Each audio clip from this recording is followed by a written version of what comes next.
Good morning बच्चों, स्वागत है आप सभी का आज की इस वीडियो में, जिसमें हम सॉल्व करने वाले हैं 28 अगस्त 2020 की वर्कशीट को। ये क्लास 9th की वर्कशीट्स हैं और हिंदी मीडियम में है। तो इस एक वीडियो में आपको सारी वर्कशीट के सॉल्यूशंस मिलेंगे और एक्सप्लेनेशन भी है।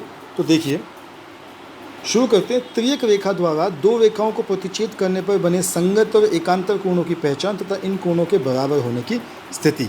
तो पहले आपको ये बताएं कि दो रेखाओं को प्रतिच्छेद करने पर बने संगत और असंगत कोणों की पहचान। तो संगत और असंगत कोण हम पहले ही पहचान चुके हैं, हम अच्छे से कर चुके हैं कि कौन से कोण संगत होते हैं, कौन से एकांतर होते हैं। आज का प्रश्न क्या है कि यदि एक त्रियक रेखा दो रेखाओं को इस प्रकार प्रतिच्छेद करे कि संगत कोणों के एक युग्म के समद्विभाजक परस्पर समांतर हों, तो सिद्ध कीजिए कि दोनों रेखाएं भी परस्पर समद्विभाजित होंगी। तो वो कहता है कि यदि एक त्रियक रेखा, अब इसमें त्रियक रेखा कौन सी है, त्रियक रेखा देखेंगे तो ये AD एक त्रियक रेखा है। त्रियक रेखा वो होती है जो लाइनों को काटती है। ये लाइन PQ और लाइन RS को काटती है और काटते हुए दो कोण बनते हैं, एक यहाँ पे और एक यहाँ पे। इन दोनों कोणों को भी दो रेखाएं काटती हैं, BE और CG। जब इनको काटती हैं तो ये काटने पर दो बराबर कोण दोनों तरफ बंट जाते हैं। तो बेटा, ये जो प्रतिच्छेदी रेखाएं होती हैं, ये समद्विभाजक होते हैं। इनका मतलब ही यही होता है कि ये दोनों एक कोण को समद्विभाजक, मतलब दो बराबर हिस्सों में विभाजित कर देते हैं, इसीलिए इनको समद्विभाजक कहते हैं।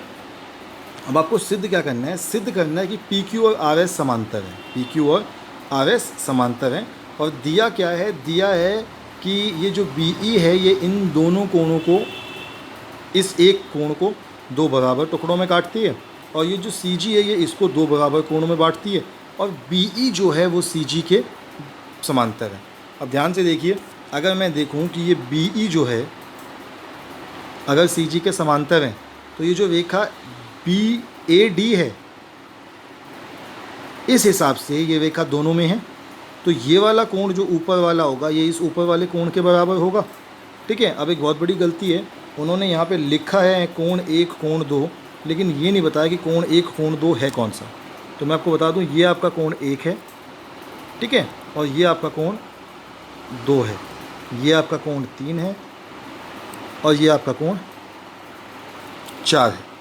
तो अब सॉल्व कैसे किया उन्होंने, यह मैं आपको सिंपल समझाता हूँ कि सॉल्व कैसे होगा। सॉल्व ऐसे होगा कि ABQ जो होगा वो डबल ऑफ एंगल 1 के बराबर होगा, एंगल 1 के दुगने के बराबर होगा। ABQ कौन सा है, ABQ ये है। तो बेटा, ABQ के दो बराबर हिस्से हैं, एंगल 1 और एंगल 2।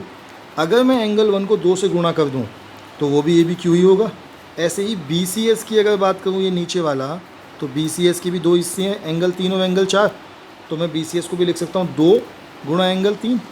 अब ध्यान से देखिए, BE और CG समांतर हैं और AD एक त्रियक रेखा है, तो इसके हिसाब से ये जो कोण 1 है और ये जो कोण 3 है ये बराबर होंगे, क्योंकि ये संगत कोण है। तो अगर 1 और 3 बराबर होंगे तो 1 का दुगना भी 3 के दुगने के बराबर होगा, और 1 का दुगना क्या था, ABQ, तो 1 के दुगने की जगह ABQ लिख दिया। और 3 का दुगना क्या था, BCS, तो 3 के दुगने की जगह BCS लिख दिया। सिद्ध हो गया आपका कि एंगल ABQ और एंगल BCS बराबर है। अब अगर एंगल ABQ और एंगल BCS बराबर हैं, पर ये तो अगर मैं ध्यान से देखूँ तो ये तो संगत कोण है। अगर ये दोनों संगत कोण पूरे के पूरे बराबर हैं, तो इससे तो ये भी सिद्ध हो जाता है कि ये जो रेखा PQ है और ये जो रेखा RS है ये भी समांतर है, और यही तो सिद्ध करना था। तो चलो, मुझे लगता है कि ये जो मैंने समझाया है ये तो मेरे हिसाब से आपको समझ में आ गया होगा। तो आगे बढ़ते हैं फिर। अगला प्रश्न है, अभ्यास है आपका। पहला प्रश्न है कि यदि एक त्रियक रेखा दो रेखाओं को इस प्रकार प्रतिच्छेद करे कि अंतः एकांतर कोणों के एक युग्म में समद्विभाजक परस्पर समांतर हों, तो सिद्ध कीजिए कि दोनों रेखाएं भी परस्पर समांतर होती हैं। ये बेटा यही है आपके सामने जो मैंने अभी अभी समझाया आपको एग्जाम्पल, यही एग्जाम्पल आपको क्वेश्चन में करने के लिए कहा है। तो कंफ्यूज नहीं होने का, डरने का नहीं, ये भी वही होगा। आगे बढ़ते हैं। तो अगला प्रश्न देखिए,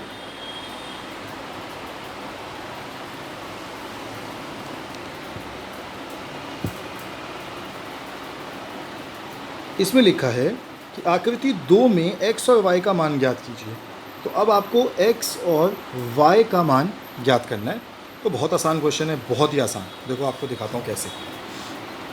ए बी समांतर सी डी दे रखा है, ये एक सीधी रेखा है और सीधी रेखा पर ये दो कोण बने, तो ये तो रैखिक युग्म हो गया। तो मैं लिखता हूँ एंगल x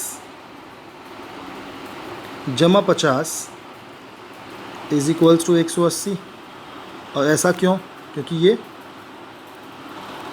रैखिक युग्म है। तो इसके हिसाब से x का मान कितना आ गया? x बराबर 180 घटा 50, तो मेरे हिसाब से तो x का मान 130 आ गया यहाँ पे। और दूसरी चीज़ सीधे सीधे होगा कि y बराबर होगा 130 के। याद है आपको कैंची वाले कोण बताए थे कि कैंची के दोनों सिरों पे बने हुए कोण बराबर होते हैं। क्या कहते हैं उन्हें हम? शीर्षाभिमुख कोण। तो शीर्षाभिमुख कोण बराबर होते हैं। तो ये आपका उत्तर हो गया। दे रहा हूँ 2-4 सेकंड का टाइम, कर लीजिए नोट डाउन। और पिछले वाले के आंसर के लिए तो आप वीडियो को थोड़ा सा पीछे ले जा सकते हैं और दोबारा से देखते देखते सॉल्व कर लीजिए।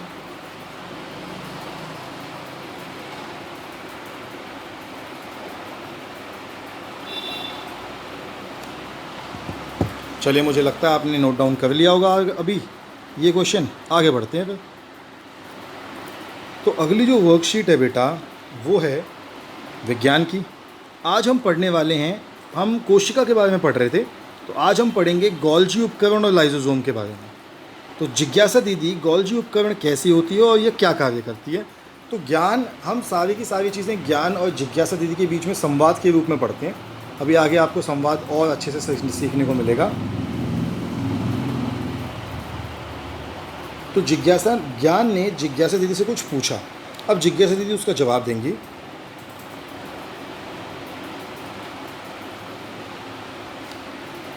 जिज्ञासा दीदी उसे कहती हैं कि ज्ञान, गोल्जी उपकरण ऐसे कोशिका अंगक हैं जो झिल्ली युक्त चपटी पुटिकाओं का एक तंत्र है जो कि एक दूसरे के ऊपर समांतर रूप से सजी रहते हैं, जिन्हें कुंडिका कहते हैं, जो अंत्यद्रवी जलिका झिल्ली के संपर्क में रहती है। अब हालांकि ये लिखी तो हिंदी है, पर आप में से आधे लोगों को समझ में नहीं आएगा कि इसने क्या लिखा है। ये कह रहे हैं कि जो गोल्जी उपकरण है वो कुछ इस तरीके का होता है।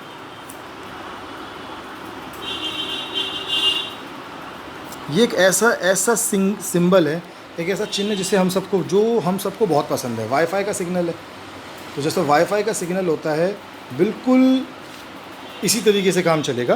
तो ज्ञान कहता है गोल्जी उपकरण ऐसे कोशिका अंगक हैं, तो ये झिल्ली युक्त चपटी पुटिकाओं का एक तंत्र है, चपटी पुटिकाओं का तंत्र है। साथ ही साथ अंत्यद्रवी जलिका में बना पदार्थ गोल्जी उपकरण की पुटिकाओं में भेज दिया जाता है। तो जो चीज़ें यहाँ बनती हैं, होता क्या है कि अंत्यद्रवी जलिका इसके आसपास रहती है। तो जो भी चीज़ें अंत्यद्रवी जलिका में बनती हैं वो चीज़ें यहाँ से उठाकर गोल्जी उपकरण में भेज दी जाती हैं, और इन पदार्थों का संचयन, रूपांतरण और उन्हें ढकना, बंद करना, पैक करना और कोशिका की ज़रूरत के अनुसार कोशिका के अंदर या बाहर भेजने का काम गोल्जी उपकरण का करता है। तो गोल्जी उपकरण उसका जो है, उसके हिसाब से सब जो गोल्जी उपकरण है वो चीज़ों को पैक करके और कोशिका के अंदर इधर उधर ले जाने का काम करता है। तो इसी के आगे देखिए, आगे वो कहता है, दीदी ये कोशिका अपने अपशिष्ट पदार्थों का निपटारण कैसे करती है? तो बेटा कोशिका निपटारण कैसे करती है कि गोल्जी उपकरण बाकी कार्यों के साथ एक कोशिका अंगक का भी निर्माण करती है, जिसे लाइसोसोम कहते हैं। इन लाइसोसोम में शक्तिशाली पाचक एंजाइम होते हैं जो खुरदुरी अंत्यद्रवी जलिका द्वारा बनाए जाते हैं और गोल्जी उपकरण द्वारा लाइसोसोम में पैक कर दिए जाते हैं। तो होता क्या है कि हम लाइसोसोम के बारे में पढ़ रहे हैं। लाइसोसोम एक तरीके से कोशिका का गार्ड है, कोशिका का सैनिक है। तो सैनिक का काम क्या होता है? सैनिकों का काम होता है कि किसी भी चीज़ के अंदर चीज़ों को संभाल के रखना। अब इसमें क्या है कि अंत्यद्रवी जो लाइसोसोम है, लाइसोसोम कोशिका को बचा के रखता है। कोशिका में कहीं से हमला हो जाए तो हमला करने वाली चीज़ को ख़त्म करेगा। कोशिका को अगर कोई हानि पहुंचाने की कोशिश करे तो उस चीज़ को ख़त्म करेगा। अब कई बार क्या होता है कि बाहर से आई हुई कोई चीज़ कोशिका के अंदर घुस जाती है और वो कोशिका को ख़राब कर देती है।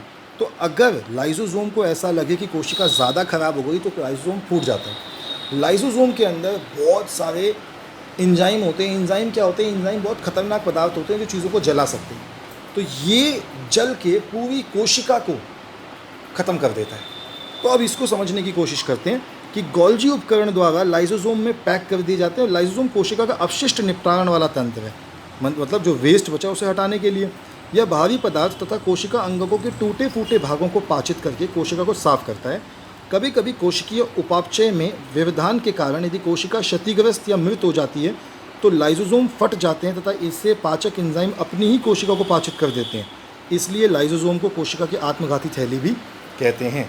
तो कोशिका की आत्मघाती थैली इसे इसीलिए कहते हैं क्योंकि ये कोशिका को भी मार सकता है। आत्मघाती का मतलब होता है आत्म मतलब खुद और घाती मतलब ख़त्म करने वाला। तो आगे है गोल्जी उपकरण पदार्थों का संचयन करती है, रूपांतरण करती है और पैकिंग करती है। सामान्य से जटिल शर्करा का निर्माण करती है और लाइसोसोम का निर्माण करती है। और लाइसोसोम का काम क्या होता है? कोशिका को साफ करना, पाचक एंजाइम की उपस्थिति, आत्मघाती थैलियों को बनाना। तो ये सारे काम लाइसोसोम के हैं। अब जब स्वयं जांच करो के प्रश्न देख लेते हैं। तो प्रश्न का पहला है कि गोल्जी उपकरण का कोशिका में क्या महत्व है? तो अगर महत्व की बात करते हैं तो ये आपका पहला उत्तर हो गया। तीन पॉइंट है। पहला महत्व है कि ये पदार्थों का संचयन, रूपांतरण और पैकिंग करती है। दूसरा है कि सामान्य से जटिल शर्करा का निर्माण करती है। और तीसरा है कि लाइसोसोम का निर्माण करती है। दूसरा पॉइंट है गोल्जी उपकरण की संचरण संरचना कैसे होती है? तो बेटा अगर गोल्जी उपकरण की बात करें तो ये मैं आपको बाद में कराऊंगा, ठीक है? कैसे? क्योंकि अगली वाली शीट पे मैंने पूरा डायग्राम ले रखा है। पहले तीसरा प्रश्न कर लेते हैं कि लाइसोसोम को आत्मघाती थैली क्यों कहते हैं। तो इसमें लिखा है, यहाँ से लिखेंगे कि लाइसोसोम कोशिका का अपशिष्ट निपटारण वाला तंत्र है। यह भारी पदार्थ और कोशिका अंगकों के टूटे फूटे भागों को पाचित करके कोशिका को साफ करती है। कभी कभी कोशिकीय अपापचय के व्यवधान के कारण यदि कोशिका क्षतिग्रस्त या मृत हो जाती है तो लाइसोसोम फट जाते हैं और इसे पाचक एंजाइम अपनी ही कोशिका को पाचित कर देते हैं। इसलिए लाइसोसोम को कोशिका की आत्मघाती थैली कहते हैं। तो ये आपका प्रश्न हो गया तीसरा। और चौथा है कि लाइसोसोम में उपस्थित एंजाइम कहाँ बनते हैं। तो ये लिखा है अंत्यद्रवी जलिका द्वारा बनाए जाते हैं। तो ये हो गए आपके प्रश्न नंबर पहला, तीसरा, चौथा। इनको एक साथ लिख लीजिए, फिर दूसरा करेंगे।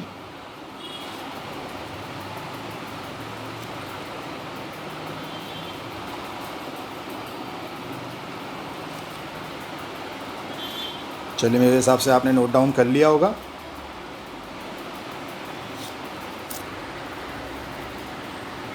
अब आगे बढ़ते हैं। ये आपके दूसरे प्रश्न का उत्तर होगा। तो ये पूरा गोल्जी उपकरण का चित्र आपके सामने उपस्थित है, देख लीजिए इसको ध्यान से।